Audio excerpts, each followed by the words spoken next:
Jonathan Ashworth, and this is my New York Times assignment number 2. The article I read is called "The Science of Older and Wiser" by Phyllis Corky. This article tries to convey the difference between intelligence and wisdom, as well as how wisdom is associated with old age. The writer of this article, Phyllis Corky, uses several references to the thoughts of experts who all describe the wisdom similarly. According to the scientists and professors credited in this article, wisdom comes from a positive mentality, cognitive excellence, experience, and from thinking more about others rather than being self-centered. The purpose of this article was to not only define wisdom, but also to explain how and why older people can achieve wisdom. Corky explains that knowing oneself and accepting one's fate in a positive way will lead to great wisdom and a happier life. In fact, she directly correlates positive and negative mentality with wisdom, saying that the more neurotic a person is, the less wise. Corky also used numerous examples backed by professionals to break down the concepts of wisdom. These sources had various opinions on the makeup of wisdom, but they all generally stated that wisdom and intelligence are not the same, and that wisdom was dependent on compassion, tolerance, and experience.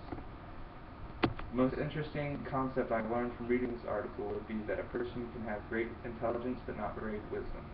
According to this article, if a person thinks only of himself and has a negative outlook on his life and fate, then he would not be considered wise, even if he is considered smart. Another thing I learned is that aging is often depressing, difficult, and can cause menial tasks to become much harder to accomplish than they would be at a younger age. If I were to research this topic further, I would try to find out how much of the senior population would be considered wise. I feel that since senior citizens were born generations apart from the rest of society, their wisdom might be outdated.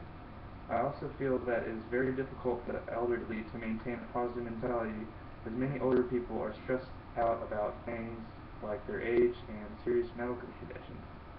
I would also like to note that there comes an age when a person's ability to process cognitive thoughts has declined so badly that they can no longer be considered wise.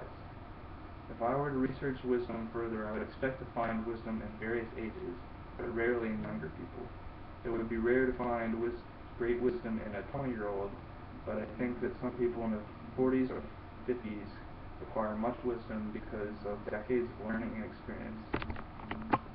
This article relates to psychology in a few noticeable ways. The most obvious connection would be that it explains how wisdom comes from perception and mentality. The author, Phyllis Corky, explains that it is wise to think positively and be selfless.